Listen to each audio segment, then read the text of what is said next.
नमस्कार, मैं हूं मनोज मानस। देश की बात में आपका स्वागत है। खबरों का रुख करेंगे उससे पहले देख लेते हैं इस वक्त की अहम सुर्खियां। अगले आदेश तक वक्त में कोई नई नियुक्ति नहीं। सुप्रीम कोर्ट ने सरकार को दिया 1 सप्ताह का समय, तब तक बोर्ड में नई नियुक्ति नहीं करने पर सहमत। 24 अप्रैल को पीएम मोदी का कानपुर का संभावित दौरा, 250 कार्यों का शहर में करेंगे लोकार्पण, शिलान्यास। अधिकारियों के साथ कार्यक्रम की करेंगे समीक्षा। कल देश की पहली आयुष यूनिवर्सिटी का दीक्षांत समारोह, 126 स्टूडेंट को मिलेगी डिग्री। हरियाणा के राज्यपाल करेंगे अध्यक्षता। बंगाल के 26,000 शिक्षकों को सुप्रीम कोर्ट से राहत, नई भर्ती तक पढ़ा सकेंगे। 31 मई तक एसएससी को नोटिफिकेशन जारी करने का निर्देश। महाराष्ट्र में 8 लाख लाडली बहनों को मिलेंगे सिर्फ 500 रुपए। पीएम किसान योजना का लाभार्थी होने से कटेंगे 1000 रुपए। सरकार की हर महीने 80 करोड़ की बचत होगी। और तेलंगाना ने लू की आपदा घोषित, मृतकों के परिवार को मिलेंगे 4 लाख। जैसलमेर में पारा 46 के पार, राजस्थान के 17 जिलों में हिट। आप देख रहे हैं की न्यूज, खबरों का सारथी। और अब खबरें विस्तार से। वक्फ संशोधन कानून को लेकर सुप्रीम कोर्ट में आज दूसरे दिन सुनवाई हुई।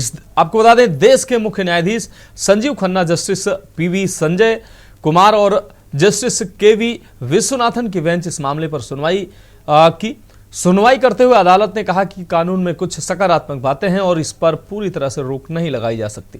सुप्रीम कोर्ट ने कहा कि फिलहाल वक्फ बोर्ड और काउंसिल में कोई नियुक्त ना हो। इस पर सॉलिसिटर जनरल तुषार मेहता ने कहा कि सरकार अभी नियुक्ति नहीं करने वाली है। सुप्रीम कोर्ट ने कहा कि मौजूदा स्थिति में कोई बदलाव ना हो, सरकार के जवाब तक यथास्थिति बनी रहेगी। इसके साथ ही अगले आदेश तक नई नियुक्तियां भी नहीं होंगी। सुप्रीम कोर्ट ने कहा कि ऐसे 5 बिंदु तय करने होंगे जिन पर सुनवाई होगी। 110 से 120 फाइलें पढ़ना संभव नहीं है। नोडल काउंसिलिंग के जरिए आपत्तियों को तय किया जाए। इस मामले पर 5 मई को अगली सुनवाई होगी।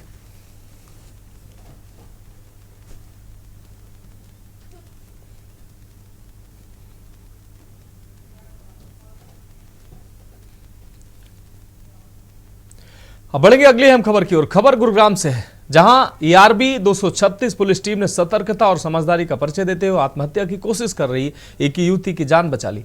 टीम में शामिल ईएचसी संजय सिपाही दिनेश और एसपीओ सुंदर लाल ने मौके पर पहुंचकर कमरे का दरवाजा तोड़ा और युवती को सुरक्षित बाहर निकाल लिया। पुलिस ने महिला कर्मचारी की मदद से युवती से बातचीत की, जिसके बाद उसने भरोसा दिलाया कि वह अब इस तरह की कोई हरकत नहीं करेगी। पुलिस ने बताया कि युवती के परिजनों से समय रहते सूचना मिलने से हादसा टल गया।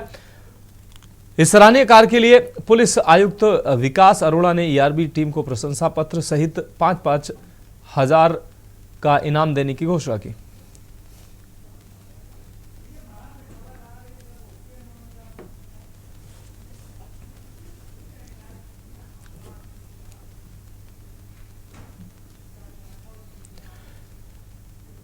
रुक करेंगे अगली अहम खबर का। अगली अहम खबर छत्तीसगढ़ के अंबिकापुर से है, जहां नगर निगम ने बिना किसी नोटिस के एक मकान को तोड़ दिया है, जिससे परिवार के लोग हैरान रह गए। आज सुबह करीब 8 बजे तहसीलदार, आरआई और नगर निगम के अधिकारियों ने मिलकर बुलडोजर चलाया और मकान को जमींदोज कर दिया। घर में रखे सामान को बाहर निकालने का भी मौका नहीं दिया। परिवार के लोग रोते बिलखते रहे, लेकिन प्रशासन ने उनकी एक भी ना सुनी। घर तोड़ने का कारण गैस प्लांट निर्माण बताया गया। प्रशासन ने बाद में नोटिस देने की बात कही, लेकिन इस कार्रवाई से स्थानीय लोगों में नाराजगी जरूर है।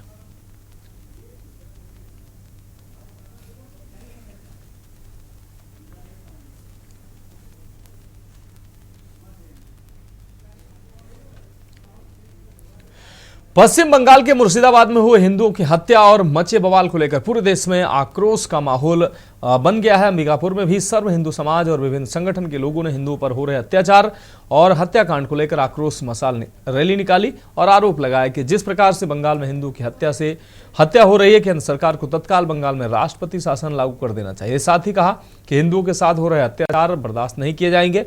शहर में हिंदू संगठन के लोगों ने बंगाल की मुख्यमंत्री ममता बनर्जी से इस्तीफे की मांग की है। गौरतलब है कि पश्चिम बंगाल के मुर्शिदाबाद में मची बवाल के बाद उसकी आंच सरगुजा में भी देखने को मिली। सर्व हिंदू समाज और विभिन्न संगठन के लोगों ने शहर के मल्टीपर्पज हाई सेकेंडरी स्कूल से मशाल रैली निकाली और शहर के विभिन्न चौक चौराहे होते हुए घड़ी चौक पहुंचे, जहां आक्रोश रैली आम सभा में तब्दील हो गई।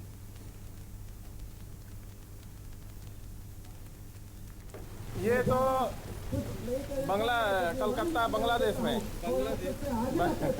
सॉरी मुर्शिदाबाद में जो हिंदुओं के ऊपर अत्याचार हो रहा है उसके विरोध में था। कोई पार्टी विशेष का ये रैली नहीं था, हिंदुओं का था, इसलिए मैं हिंदू के नाते इस रैली में शामिल हुआ था। कोई पार्टी की तरफ से मैं नहीं हुआ था और मेरा कर्तव्य बनता था कि हिंदुओं पर जब अत्याचार होगा वहाँ पर मैं जरूर हाजिर होऊंगा पार्टी से हटके।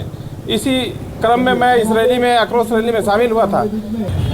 आदरणीय मैं बोलूँगी ममता दीदी, मैं तो सम्मान पूर्वक ही करूँगी क्योंकि वो महिलाओं का सम्मान नहीं कर रही है। जो बांग्लादेश के मुख्यमंत्री हैं, बंगाल के मुख्यमंत्री हैं, उनका जो रवैया है निश्चित रूप से आपके टीवी के माध्यम से, इंटरनेट के माध्यम से आए दिन देखने को आ रहा है। सबसे ज़्यादा महिलाओं को प्रताड़ित हो रही है, बलात्कार हो रहा है, दुर्व्यवहार हो रहा है।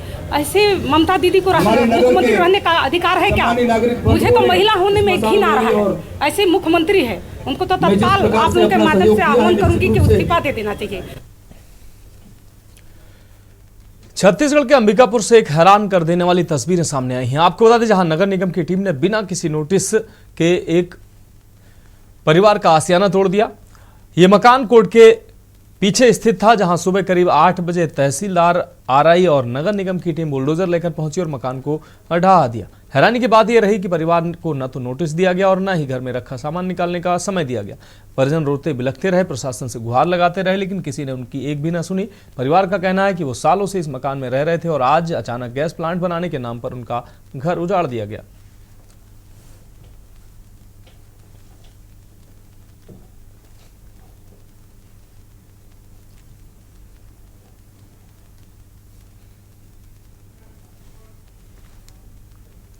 बढ़ेंगे अगली खबर की ओर। मुख्यमंत्री विष्णुदेव साय की अध्यक्षता में मंत्रालय महानदी भवन में आयोजित कैबिनेट की बैठक में कई अहम निर्णय लिए गए। बैठक में छत्तीसगढ़ लोक सेवा आयोग और व्यावसायिक परीक्षा मंडल द्वारा आयोजित परीक्षाओं में स्थानीय निवासियों को परीक्षा शुल्क की राशि वापस करने का निर्णय लिया गया, जिससे आपको बता दें सीरियस उम्मीदवारों की उपस्थिति बढ़ेगी। इसके अलावा छोटे व्यापारियों के हितों में 10 साल से पुराने लंबित वैट देनदारियों में 25,000 रुपए तक की छूट देने का फैसला लिया गया। इससे लगभग 40,000 व्यापारियों को लाभ मिलेगा। राज्य में फैशन शिक्षा को बढ़ावा देने के लिए नवा रायपुर में राष्ट्रीय फैशन प्रौद्योगिकी संस्थान का नया कैंपस स्थापित करने की मंजूरी भी दी गई। इसके अलावा बायो सीएनजी संयंत्रों के लिए शासकीय भूमि आवंटन, सहकारी शक्कर कारखाने से शक्कर की खरीद और बीईएमएल संयंत्र के लिए 100 एकड़ भूमि आवंटन के निर्णय भी लिए गए।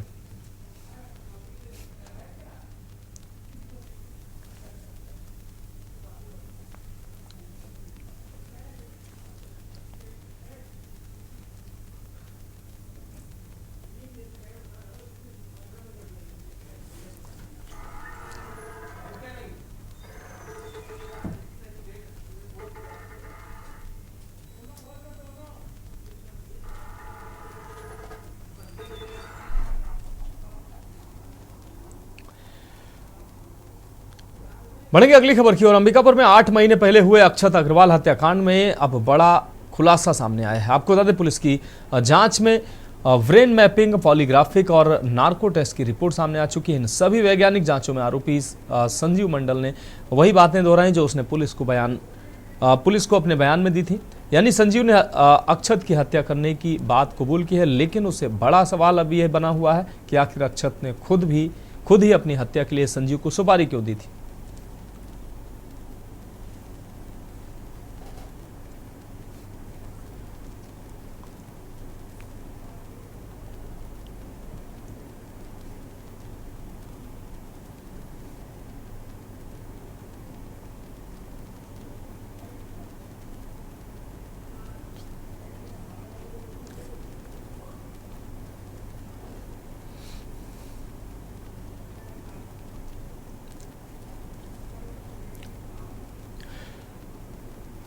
अब रुक करेंगे अगली अहम खबर का। झारखंड के रांची से अगली अहम खबर है, जहां सीएम हेमंत सोरेन ने उच्च स्तरीय समीक्षा बैठक की है। जन कल्याणकारी योजनाओं पर विभागों के साथ चर्चा की है।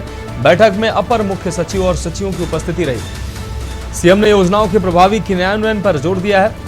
तो झारखंड के रांची से अहम खबर आपको दिखा रहे हैं। बैठक में सीएम ने योजनाओं के प्रभावी क्रियान्वयन पर जोर दिया है।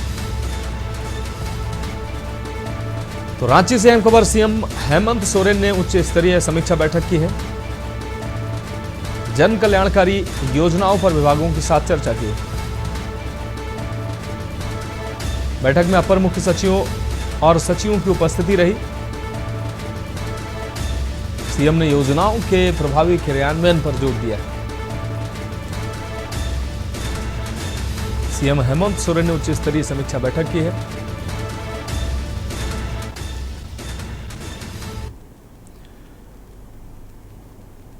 रुक करेंगे अगली अहम खबर का। झारखंड सरकार और भारतीय स्टेट बैंक के बीच आज एक अहम समझौता हुआ। मुख्यमंत्री हेमंत सोरेन की उपस्थिति में राज्य सरकार के वित्त विभाग और एसबीआई ने एक एमओयू पर हस्ताक्षर किए हैं। इस एमओयू के तहत जिन कर्मचारियों का वेतन खाता भारतीय स्टेट बैंक में होगा, उन्हें बिना किसी अतिरिक्त शुल्क के कई सुविधाएं मिलेंगी, जैसे कि दुर्घटना बीमा, जीवन बीमा और स्वास्थ्य बीमा। साथ ही अन्य बैंकिंग सेवाएं भी सरकार का मानना है कि इस समझौते से सरकारी कर्मचारियों की आर्थिक सुरक्षा और बैंकिंग अनुभव में बड़ा सुधार होगा।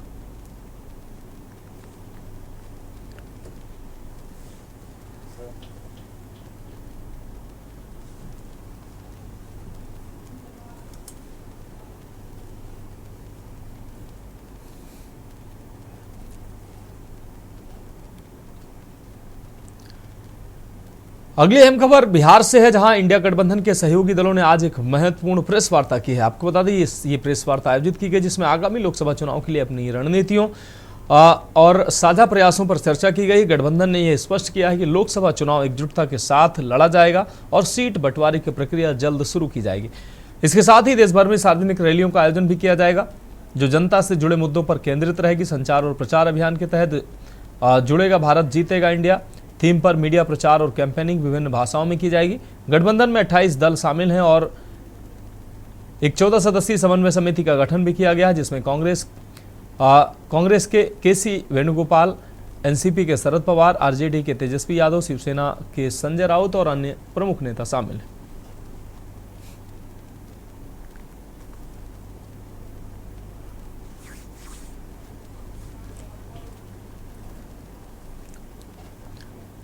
तो देश की बात में आप उत्तर प्रदेश की खबरों का रुख करते हैं। अहम खबर हमीरपुर से है, जहां बहू ने दी पति और ससुर को धमकी। नीले ड्रम में भरकर सीमेंट से जमा देने की धमकी बहू के द्वारा ससुर और पति को दी गई है। ससुर ने बहू पर आरोप लगाते हुए थाने में तहरीर दी है। बहू की धमकी के बाद ससुराल में डर का माहौल बना हुआ है। तो पीड़ित ने पुलिस से न्याय की गुहार लगाई है। राठ कोतवाली क्षेत्र के सिकंदरपुर इलाके का यह पूरा मामला है।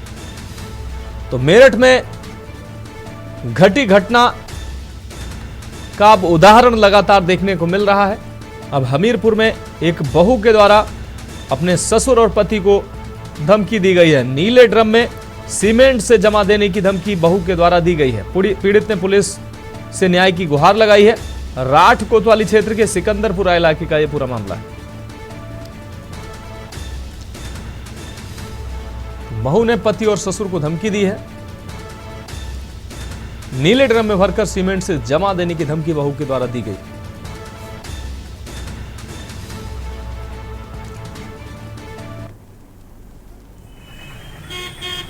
अरे रात में लड़ाई हो गई थी, दोनों मियां पत्नी बीवी की। बचाने पहुंचे तो हमको मारा, लड़की को मारा, सभी को मारा। लड़की को चप्पलें मारी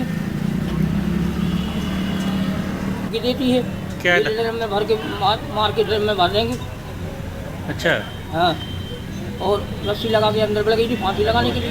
अच्छा, धमकी भी देती है? हाँ, धमकी देती है। क्या धमकी देती है? नीले ड्रम में मार के डाल देंगे, सीमेंट भर देंगे उसमें। अच्छा। हाँ। कौन है आपके? लड़की बहू है।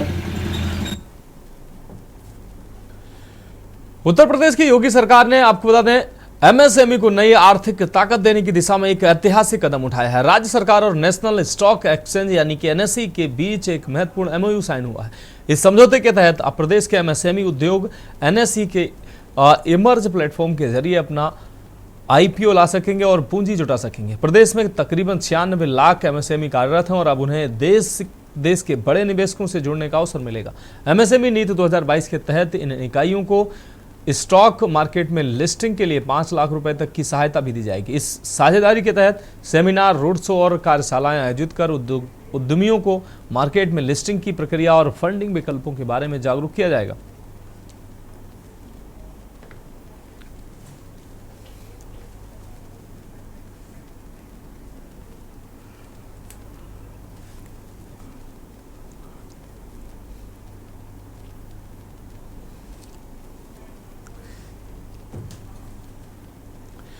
उत्तर प्रदेश के बागपत में एक शराबी प्रधानाध्यापक के उत्पीड़न का शिकार हुई दलित अध्यापिका ने अपनी जान का खतरा बताते हुए जिलाधिकारी से सुरक्षा की गुहार लगाई। हालांकि 2 दिन पूर्व ही प्रधानाध्यापक का शराब पीकर हाई वोल्टेज ड्रामे का एक वीडियो सोशल मीडिया पर तेजी से वायरल हुआ, जिसमें एक दलित अध्यापिका को गाली देने के साथ साथ जाति सूचक शब्दों का प्रयोग करता नजर आ रहा था। इतना ही नहीं, वायरल वीडियो में प्रधानाध्यापक दलित अध्यापिका को लाठी से मारने की कोशिश भी कर रहा था। वायरल वीडियो के बाद पुलिस स्कूल परिसर पहुंची और जांच पड़ताल में जुट गई। दरअसल आपको बता दें कि पूरा मामला छपरौली क्षेत्र के नागल प्राइमरी स्कूल का है, जहां 2 दिन पूर्व प्रधानाध्यापक द्वारा शराब के नशे में अपने ही स्कूल के एक दलित अध्यापिका को गाली गलौज करने और जाति सूचक शब्दों का प्रयोग करते हुए उसे जान से मारने की धमकी का प्रयास किया गया था, जिसका वीडियो अध्यापिका ने बनाकर सोशल मीडिया पर वायरल किया था।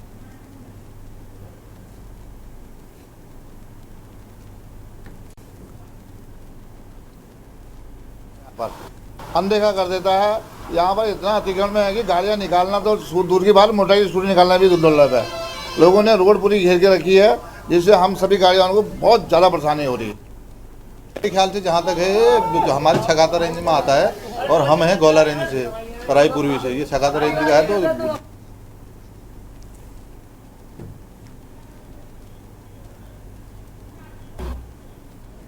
तो ऐसी कर दी है इन्होंने, मतलब प्रशासन को ध्यान देना चाहिए कि क्या है क्या नहीं है, व्यवस्था करो, मतलब कहीं व्यवस्था नहीं है।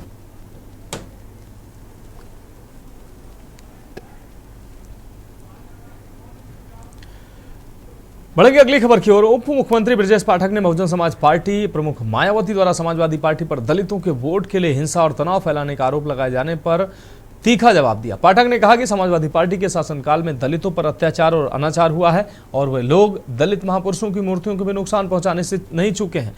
उन्होंने मायावती को याद दिलाया कि उनके खिलाफ 2 जून का गेस्ट हाउस कांड भी हुआ था। वहीं पश्चिम बंगाल में हो रही हिंसा पर ब्रजेश पाठक ने ममता बनर्जी की आलोचना की। उन्होंने कहा कि पश्चिम बंगाल में हिंदू समुदाय पर हमले हो रहे हैं और ममता बनर्जी की अगुवाई में सनातन धर्म की स्वीकारता को नकारा जा रहा है। पाठक ने भविष्यवाणी की कि बंगाल की जनता समय आने पर ममता को इसका खामियाजा देगी।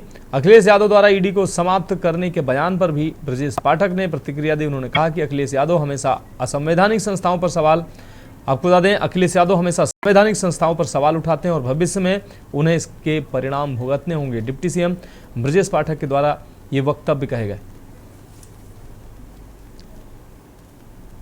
देखिए, समाजवादी पार्टी की कथनी करनी को प्रदेश के लोग अच्छी तरह जानते हैं। जब जब सूबे में सत्ता में रहे हैं, दलितों पर अत्याचार अनाचार समाजवादी पार्टी के गुंडे माफियाओं ने ही किए हैं। आप अच्छी तरह जानते हैं, बहन मायावती जी पर जो समाजवादी पार्टी की सरकार थी उस समय, जो 2 जून का गेस्ट हाउस कांड है, कोई भूला नहीं है। जब ये पावर में आए तो दलित महापुरुषों की, बाबा साहेब की मूर्तियों को कई बार इन लोगों ने क्षति पहुंचाई है और ये केवल बहुरूपीय है, वोट लेने के खातिर इस प्रकार के कारनामे कर रहे हैं। लेकिन जनता सच्चाई समझती है। समाजवादी पार्टी कभी भी दलितों का सम्मान नहीं कर सकती, दलित महापुरुषों का सम्मान नहीं कर सकती। बढ़ेंगे अगली खबर की ओर। बरेली से एक ताजा विवाद सामने आया है, जहां एक सरकारी स्कूल में नमाज पढ़ी गई। रसूला प्राथमिक विद्यालय जो थाना आंवला क्षेत्र में स्थित है, इसमें मास्टर साहब ने स्कूल में ही नमाज पढ़ी, जिसका वीडियो सोशल मीडिया पर वायरल हो रहा है। ये वीडियो वायरल होने के बाद से हिंदू संगठनों ने इस घटना का विरोध किया और कार्रवाई की मांग की है। इसके साथ ही हेडमास्टर पर भी सवाल उठाए गए हैं, जिनका कहना है कि उन्होंने सरकारी स्कूल को इबादत घर बना दिया है।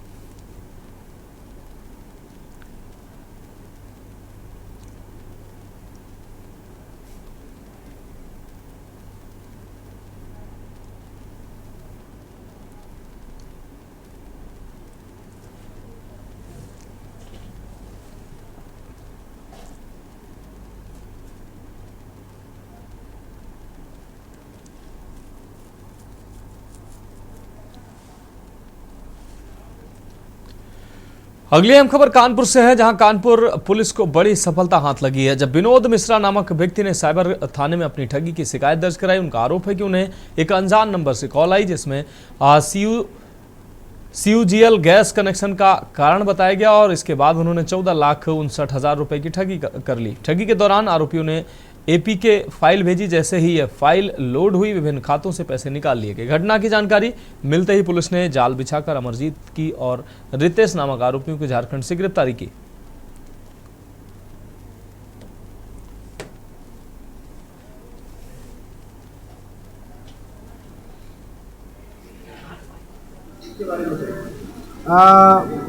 साइबर क्राइम थाने पर एक अभियोग पंजीकृत किया गया था 13/25। इस अभियोग में वादी विनोद मिश्रा जी थे। इन्होंने बताया कि कॉलर द्वारा इनके पास एक कॉल आती है जिसमें कॉलर द्वारा बताया जाता है कि आपका CUGL गैस कनेक्शन है, इसका पेमेंट आप कर दी हो, यदि आप पेमेंट नहीं करते हैं तो वो कनेक्शन डिसकंटिन्यू कर दिया जाएगा। इस पर कॉलर द्वारा बताया गया कि आपको एक APK फाइल जो है वो आपको भेजी जा रही है, सेंड की जा रही है, इसको आप खोलें और इसके माध्यम से आप पेमेंट करें। इनके द्वारा वैसे ही किया जाता है, APK फाइल भेजी जाती है, सेंड की जाती है, APK फाइल इनके द्वारा खोली जाती है और जो ही इनके द्वारा फाइल खोली जाती है मोबाइल में ऐप डाउनलोड करके इनके खाते से 14,59,000 रुपये जो है वो तत्काल डेबिट हो जाता है। जब इनको इस बात की जानकारी होती है कि इनके साथ फ्रॉड हो गया है तो ये साइबर क्राइम थाने पर आते हैं। थाने पर अभियोग पंजीकृत किया जाता है, उसकी छानबीन होती है, जांच होती है और जांच के क्रम में ये पाया जाता है कि ये जो डेबिट हुआ है ये अलग अलग 4 खातों में ये पैसे गए हैं और इन चारों खातों की लोकेशंस अलग अलग हैं। अलीगढ़ में एक दंपति ने अपने 3 छोटे बच्चों के साथ बुधवार देर रात SSP कार्यालय के बाहर फुटपाथ पर ये व्यक्ति बैठ गया। मामला प्रेम विवाद से जुड़ा हुआ है जिसमें पीड़िता ने अपने चाचा पर संपत्ति हड़पने और जान से मारने की धमकी देने का आरोप लगाया। पीड़िता ने बताया कि उसकी शादी 2012 में हुई थी और 2017 में माता पिता के निधन के बाद सारी संपत्ति उसके नाम हो गई थी, लेकिन उसका चाचा उस संपत्ति पर कब्जा करना चाहता है और परिवार को मारने की धमकी भी दे रहा है। पीड़िता का कहना है कि वह कई वर्षों से थाने चौकियों और ऑनलाइन पोर्टल के जरिए शिकायत कर चुका है, लेकिन अब तक कोई सुनवाई नहीं हुई है। बुधवार को जब वह SSP कार्यालय पहुंची तब तक अधिकारी जा चुके थे, जिसके बाद महिला ने ठान लिया कि वह पूरी रात SSP कार्यालय के बाहर बैठकर सुबह अधिकारी से मिलकर ही इंसाफ मांगेगी। मामला ऑनर किलिंग की आशंका और प्रशासनिक उदासीनता दोनों का उजागर होता है।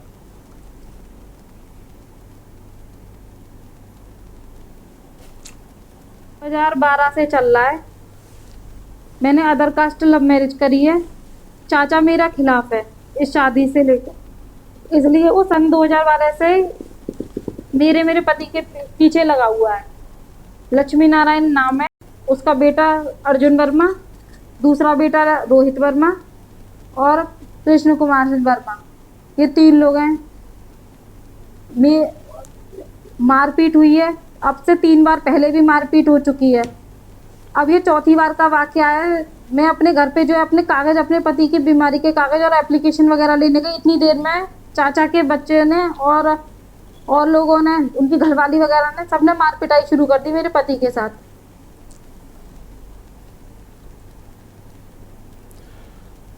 सीतापुर पुलिस ने अपराधियों के खिलाफ बड़ी कार्रवाई करते हुए 3 अलग अलग मामलों में कुल 4 साथी अभियुक्तों को गिरफ्तार किया है। पहले मामले में विश्वा पुलिस ने 2 अभियुक्तों रिजवान और धीरज गुप्ता को अवैध तमंचे और जिंदा कारतूस के साथ गिरफ्तार किया। दूसरे मामले में नगर कोतवाली पुलिस ने सोनू उर्फ भानु रस्तोगी और चोरी की मोटरसाइकिल के साथ उसको पकड़ा, जिसे उसने जिला अस्पताल के बरामदे से चुराई थी। वहीं तीसरे मामले में रेउसा पुलिस ने हिस्ट्री सीटर मोनिस को गिरफ्तार किया है, जिसके पास से 6300 रुपए नगद, आभूषण और एक तमंचा बरामद किया गया। मोनिस पर पहले से ही कई आपराधिक मामले दर्ज हैं। पुलिस ने सभी अभियुक्तों के खिलाफ संबंधित धाराओं में केस दर्ज कर न्यायिक कार्रवाई शुरू कर दी।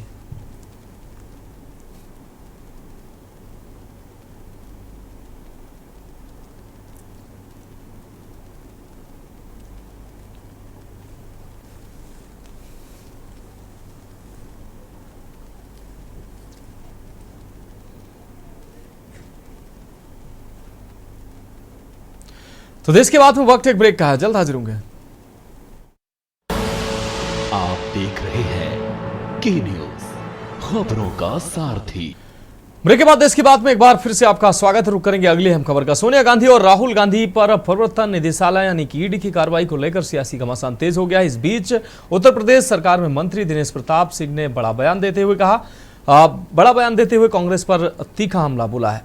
मंत्री दिनेश प्रताप सिंह ने कहा कि ईडी की कार्रवाई पूरी तरह से विधि संगत है और कानून के अनुसार है और कांग्रेस बेवजह इसे राजनीतिक रंग दे रही। उन्होंने साफ कहा कि यह मामला बीजेपी की सरकार बनने से पहले का है, जिसे अब कानूनी प्रक्रिया के तहत आगे बढ़ाया जा रहा है।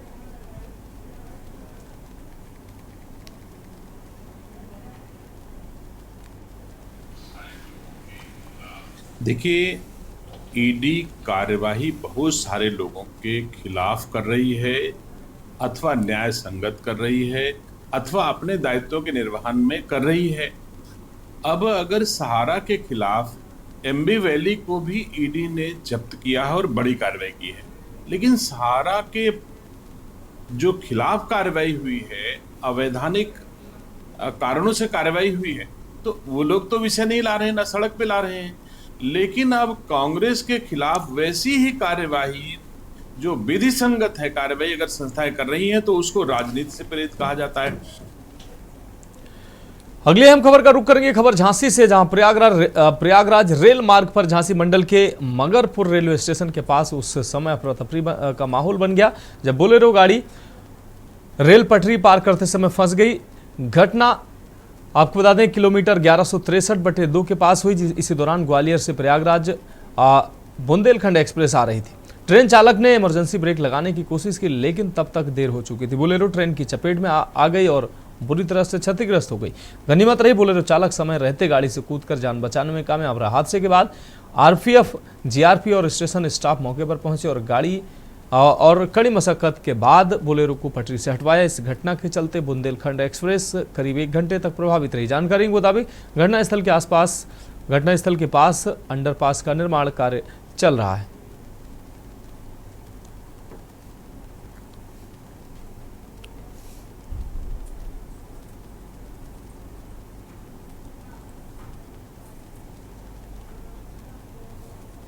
ये बुंदेलखंड एक्सप्रेस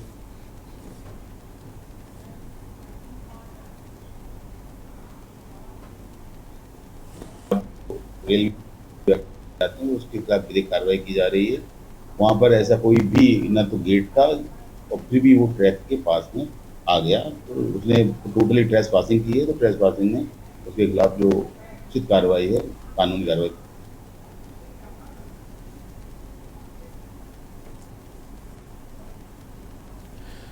चंदौली जनपद के चकिया कोतवाली क्षेत्र के भरेहटा गांव में दर्दनाक हादसा हो गया। गांव के 2 किशोर 12 वर्षीय गोलू यादव पुत्र धनंजय यादव और हासिम सलमानी पुत्र नौसाद घर से बिना बताए चंद्रप्रभा नदी में नहाने चले गए।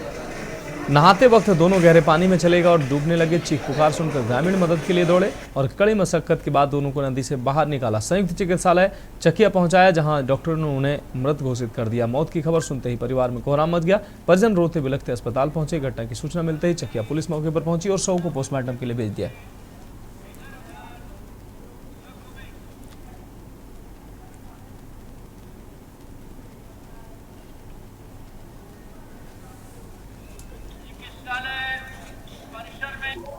दो बच्चे हमारे पास भरेटा खुर्द गांव के लाए गए हैं इमरजेंसी में, तो दोनों की पानी में डूबने की वजह से मृत्यु हो गई है। दोनों यहाँ ब्रॉड डेड लाए गए हैं।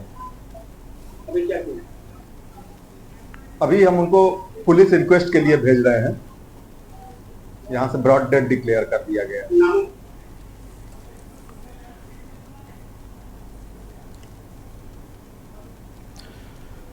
अगली खबर नोएडा से। नोएडा में आज स्थापना दिवस धूमधाम से नोएडा ने मनाया, जिसमें नोएडा प्राधिकरण के द्वारा शहर के विकास के लिए कई महत्वपूर्ण योजनाओं की घोषणा की गई। इस अवसर पर प्राधिकरण के सीईओ लोकेश एम ने अधूरे कामों को जल्द पूरा करने की बात कही। सीईओ लोकेश एम ने बताया कि सेक्टर 62 में स्काई वर्क का निर्माण होगा, जिससे शहर की सुंदरता और परिवहन की सुविधाओं में सुधार होगा।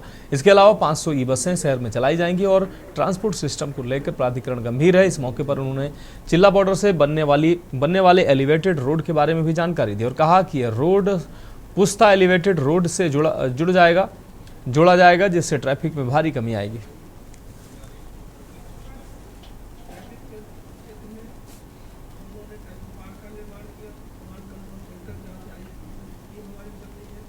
एनएमआरसी के बस डिपो सेक्टर 90 में बस डिपो का निर्माण किया।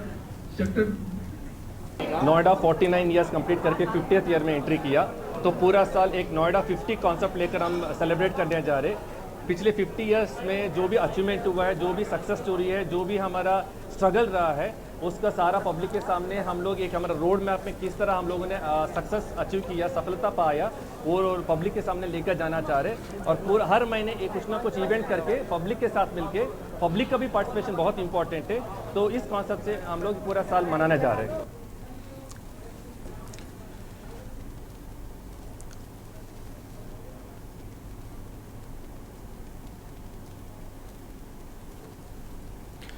यूपी के कौशाम्बी जिले में करारी थाना क्षेत्र में एक चौंकाने वाला मामला सामने आया है। माता पिता ने अपनी 13 वर्षीय बेटी को 5 लाख रुपए में बेच दिया है। पुलिस ने मंगलवार की देर रात मामला आपको बता दें, माता पिता साहिल और माता पिता सहित 4 आरोपियों को गिरफ्तार कर लिया। पीड़िता के अनुसार करारी बिहरोजपुर गांव का कमलेश अक्सर उनके घर पर आता था। उसके साथ एटा जिले के रामपुर थाना क्षेत्र के नगला गुलाब गांव का कर्मवीर भी आता था।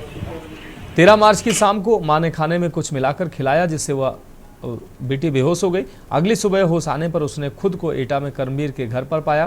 पीड़िता 16 मार्च को वहां से भागकर घर पहुंची। माता पिता ने उसे अपनाने से मना कर दिया और बताया कि उसे 5 लाख रुपए में बेच दिया गया।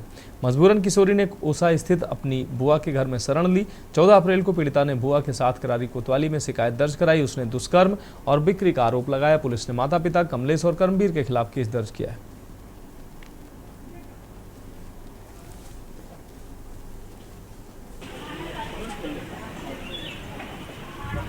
कि ये एक शिकायत एक पीड़िता ने अपनी बुआ के माध्यम से दिया था कि उसके माँ बाप ने उसे 5 लाख रुपए में किसी उससे काफ़ी ज़्यादा उम्र के व्यक्ति के साथ शादी करा दी है। इस पर हम लोगों ने तत्काल अभियोग पंजीकृत किया और जब इन्वेस्टिगेशन हुआ तो ये पता चला कि ये पीड़िता द्वारा लगाए गए आरोप सत्य हैं और उसके माँ बाप का भी उसमें गलती पाई गई।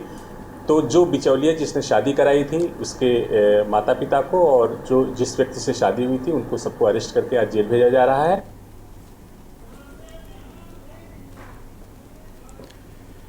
उत्तर प्रदेश के बाराबंकी जिले में तेज आंधी तूफान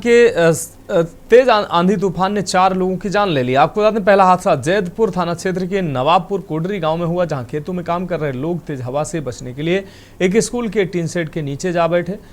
शाम करीब 5 बजे जैसे ही तूफान की रफ्तार बढ़ी, टीन शेड और उसके खंभे भरभरा कर गिर पड़े। हादसे में फूलमती और ध्रुव कुमार की मौत हो गई, जबकि राहुल नामा की वो गंभीर रूप से घायल हो गया। परिजन उसे सीएससी सिद्धौर लेकर गए। वहीं मौके पर पहुंची पुलिस ने शव को पंचनामा भरकर पोस्टमार्टम के लिए भेज दिया है।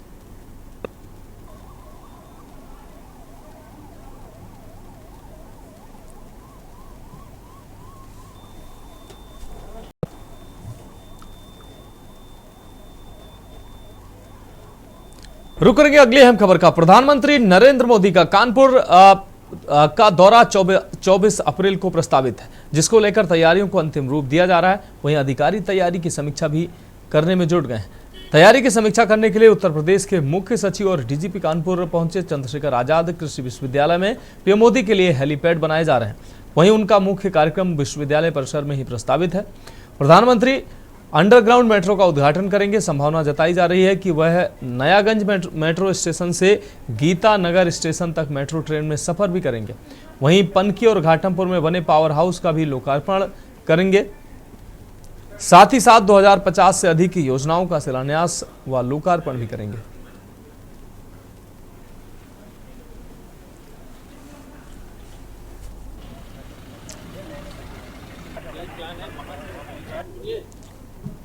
ये 24 तारीख को प्रस्तावित है माननीय प्रधानमंत्री जी का कार्यक्रम और लगभग 19 प्रोजेक्ट्स का शिलान्यास और लोकार्पण कानपुर और प्रदेश के लोगों के लिए करने का प्रस्ताव है।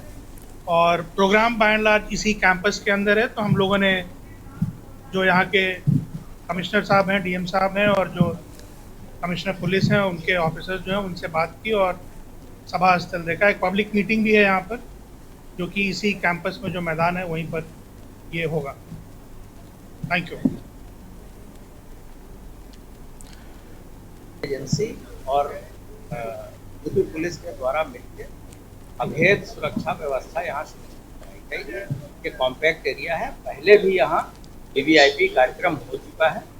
तो जो हम पुलिस का व्यवस्थापन उसी तरीके से कराया जाएगा ताकि एक्सेस कंट्रोल पूरे तरीके से रहे तथा साथ ही साथ जो लोग इस रैली में पार्टिसिपेट करने हैं उनको किसी तरह की कठिनाई ना हो। और गर्मी की का सीजन है, उसको देखते हुए विशेष व्यवस्थाएं कराई जाएंगी।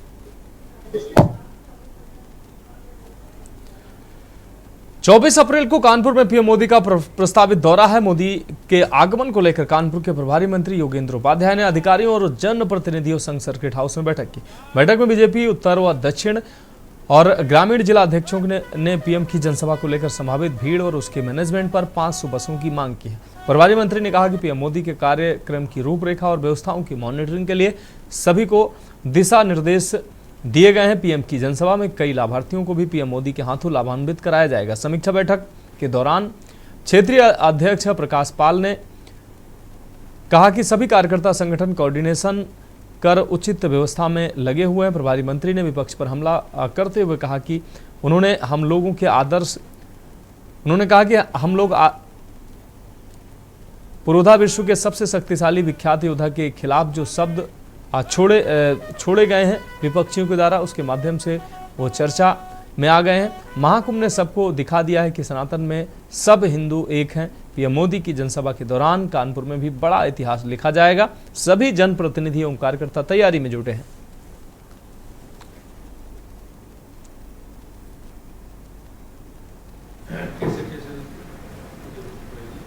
देखिए, मोदी जी आ रहे हैं कानपुर, आपस में बात नहीं और उनके कार्यक्रम यहाँ पे होंगे, तो बस थोड़ा मॉनिटरिंग करने उन कार्यक्रमों के, कार्यक्रम स्थल की, कार्यक्रमों की रूपरेखा की, उनकी तैयारियों की। तो अपने कार्यकर्ताओं से भी बात करने के, यहाँ के पदाधिकारियों से बात करने, यहाँ के जनप्रतिनिधियों से बात करने और यहाँ के प्रशासनिक अधिकारियों से बात करने, जिससे कि अच्छे कोऑर्डिनेशन से मोदी जी के कार्यक्रम को संपन्न किया जा सके। ये इसलिए मैं आया हूँ कानपुर। देश के बाद में उत्तराखंड की खबरों का रुख करेंगे। हल्द्वानी शहर के राजपुरा गोला गेट क्षेत्र में खनन कारोबारियों को काम करने में भारी परेशानियों का सामना करना पड़ रहा है। एक ओर जहां खनन कार्य अपनी गति पकड़ने की कोशिश कर रहा है, वहीं दूसरी ओर स्थानीय निवासियों द्वारा सड़क पर किए गए अतिक्रमण ने हालात को तनावपूर्ण बना दिया। खनन वाहन चालकों का आरोप है कि रोड पर लोहे के एंगल गाड़े गए हैं, जिससे ट्रकों के टायर फट जाते हैं। कई बार जानबूझकर पालतू जानवर, बिल्ली और कुत्ते रास्ते में छोड़ दिए जाते हैं और बाद में चालकों से मोटी रकम वसूली जाती है। चालकों का यह भी कहना है कि जब इस बारे में तैनात अधिकारियों से शिकायत की जाती है तो वे पल्ला झाड़ते नजर आते हैं। उन्होंने कहा कि उन्हें केवल पर्ची काटने के लिए नियुक्त किया गया है, बाकी मामलों से उनका कोई लेना देना नहीं। इस संबंध में नगर आयुक्त से बात की गई तो उन्होंने स्पष्ट किया है कि अतिक्रमण पर जल्द कार्रवाई की जाएगी और दोषियों को बख्शा नहीं जाएगा।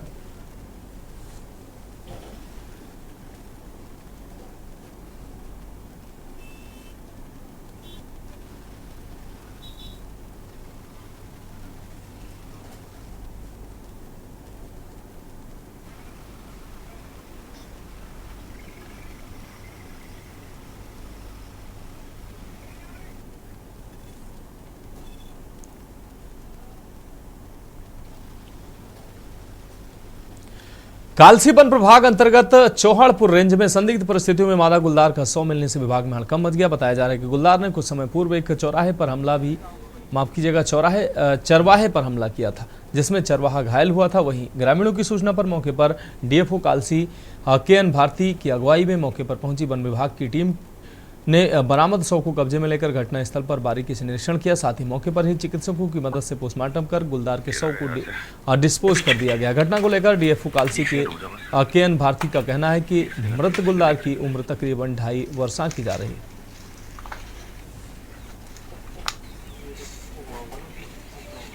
लेपर्ड का शव अभी मैं भी आकर देखा हूँ तो वो बड़ा कमज़ोर सा लग रहा है और स्टाफ ने ये भी बताया कि उसने एक चरवाहे के ऊपर अटैक किया था, उसके छाती में हल्का सा पंजा भी मारा है उसने, जिसका उपचार जो है प्राइमरी हेल्थ सेंटर में भेज के करवा दिया गया है और वो स्वस्थ है, जिसके ऊपर इसने हमला किया था। और उस हमले के बाद जो है लोगों ने ऐसी जानकारी दी है कि उसके कुछ देर बाद इसकी डेथ हो गई है। नैनीताल के पंत पार्क में आज विभिन्न हिंदू संगठनों ने एकत्र होकर केंद्र सरकार द्वारा पास वक्फ बिल के विरोध में पश्चिम बंगाल के मुर्शिदाबाद में प्रदर्शन हुए। हिंसक प्रदर्शन और दंगों में वहां पर हुई हिंदुओं के साथ बर्बरता, लूटपाट और हिंदुओं के घरों पर आगजनी की घटनाओं को शर्मनाक बताते हुए बंगाल के मुख्यमंत्री के खिलाफ जमकर नारेबाजी करते हुए ममता बनर्जी का पुतला फूंका है। जय श्री राम सेवक दल के कार्यकर्ताओं ने तत्काल प्रभाव से ममता बनर्जी से मुख्यमंत्री पद से इस्तीफे की मांग की। साथ ही कहा कि बंगाल में कानून व्यवस्था पूरी तरह फेल हो चुकी। मुर्शिदाबाद में हिंदुओं पर हुए अत्याचार के बाद उन्हें वहां से पलायन करना पड़ा पुतला फूंक रहे लोगों का कहना है कि अगर बंगाल में इस तरह की घटनाओं की पुनरावृत्ति होती है तो नैनीताल में बांग्लादेशी और रोहिंग्या शरणार्थियों को घर घर जाकर तलाश कर उन्हें यहां से खदेड़ा जाएगा।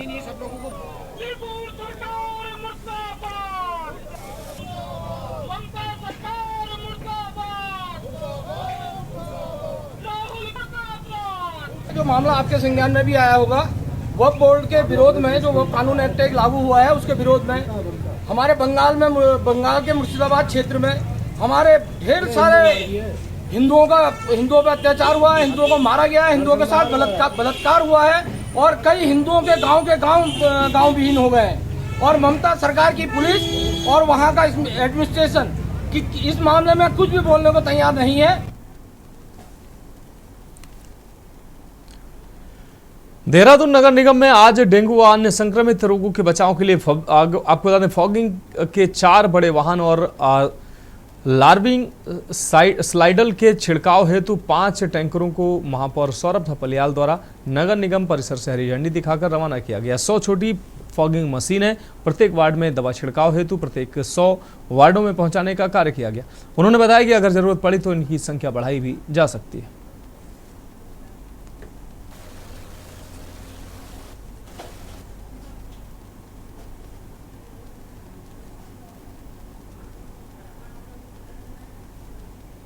भी लगता है कि ज़्यादा डेंगू फैलने की संभावना है, उसके लिए निगम ने भी अपनी पूर्ण रूप से कमर कस ली है। आप देखेंगे लगातार हमारे 130 तो यहाँ पे छोटी फॉगिंग मशीनें हैं, सारे वार्डों में जाएंगी, गली गलियों में जाएंगी। साथ ही सारे वार्डों के लिए हमने 4 जो हैं वो हमारी जो बड़ी मशीनें जो हैं उसके द्वारा भी फॉगिंग की जाएगी। साथ ही एंटी लार्वा जो हमारे टैंकर्स हैं 5 अभी हैं जो हम आज यहाँ से रवाना कर रहे हैं और 15 तक हम इस संख्या को भी लेके जाएंगे। भारतीय सेना और उत्तराखंड पर्यटन विभाग के सहयोग से हरसिल घाटी में सूर्या देवभूमि चैलेंज का रंगारंग आगाज हो गया। ये आयोजन ब्राइवेंट विलेज योजना के तहत सीमांत गांव के समग्र विकास और पुनर्वास को बढ़ावा देने की पहल है। ये आयोजन एक ट्रायथलॉन और जिसमें प्रतिभागियों की मानसिक और शारीरिक क्षमता का कठिन परीक्षण किया जा रहा है। प्रतियोगिता की शुरुआत 18 अप्रैल से नेलांग घाटी से हो रही है जो 110 किलोमीटर की दूरी तय कर भटवाड़ी तक जाएगी। इस साहसिक आयोजन में साइकिलिंग और दौड़ की चुनौती शामिल है।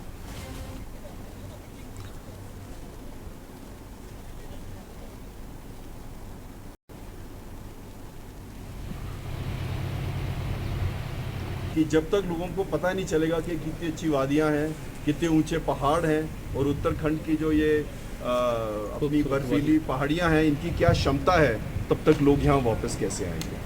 तो यही हमारा पूरा इस पे जोर रहेगा और ये रेस हम चाहते हैं कि हर साल हो और हम बहुत आभारी हैं उत्तराखंड सरकार के और यहाँ के प्रशासन के और यहाँ के गांव के समुदाय के लोगों का, स्पेशली निलौंग, हरसिल, गुट्टू, भटवारी और सोनप्रयाग के, जिनने पूरा उत्साह, साहस, जोश के साथ हमें इसमें हमारा सहयोग दिया है और इसको सफल बनने के लिए पूरी अपनी क्षमता उनने इसमें डाली है। भारतीय सेना में मैं कार्यरत हूँ और साथ में मैं अभी छुट्टी पे मैं पार्टिसिपेट करना चाहता था इसमें, क्योंकि मेरी जो वाइफ है वो मेरी बहुत मोटिवेटिंग फैक्टर है कि हमको ये करना चाहिए। बाकी फौज में रहते हुए हमने ये पहाड़ और ये जो जंगल है ये बहुत चले हैं अलग अलग टेन्योर में, तो ये एक बहुत अच्छा एक्सपीरियंस होगा एडवेंचर के तौर पे। चैलेंजिंग है और मेरे 2 बच्चे हैं। मैं उत्तरांचल से बिलोंग करती हूँ। मैं रुद्रप्रयाग में मेरा पेरेंट्स का घर है और मेरी नानी का घर यहाँ पे है उत्तरकाशी में, और मेरे पापा ने टीटी में काम किया है, वो फॉरेस्ट में थे। तो मुझे लगता है कि तीनों चीजें, और मेरा बर्थ प्लेस भी उत्तरकाशी है पर लेकिन मैं अभी पंचकुला में रहती हूँ।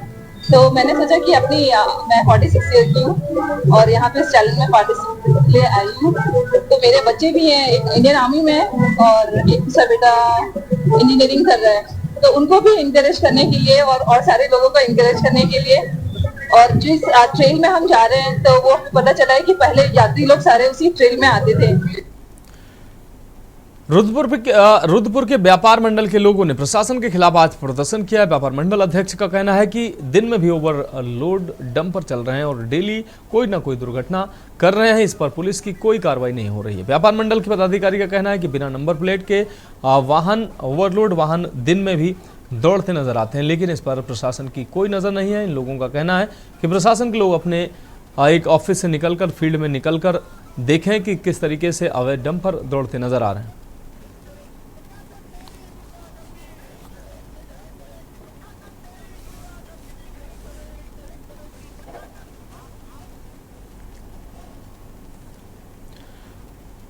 उत्तराखंड में चारधाम यात्रा शुरू होने से पहले शासन प्रशासन तैयारियों में जुटा हुआ। सरकार इस बार 55 से 60 लाख श्रद्धालुओं के पहुंचने का अनुमान लगा रही है, लेकिन इन तैयारियों पर कांग्रेस ने सवाल खड़े कर दिए हैं। कांग्रेस प्रदेश उपाध्यक्ष संगठन एवं प्रशासन सूर्यकांत धस्माना का कहना है कि पिछली बार की यात्रा अव्यवस्थाओं से भरी रही, इस बार भी सरकार सिर्फ आंकड़ों में खेल करने में लगी हुई है। धस्माना ने कहा कि कांग्रेस चाहती है कि 1 करोड़ तीर्थयात्री उत्तराखंड आए, लेकिन इसके लिए जरूरी है कि खान पान, ठहरने, पानी, शौचालय और दर्शन की व्यवस्था दुरुस्त हो।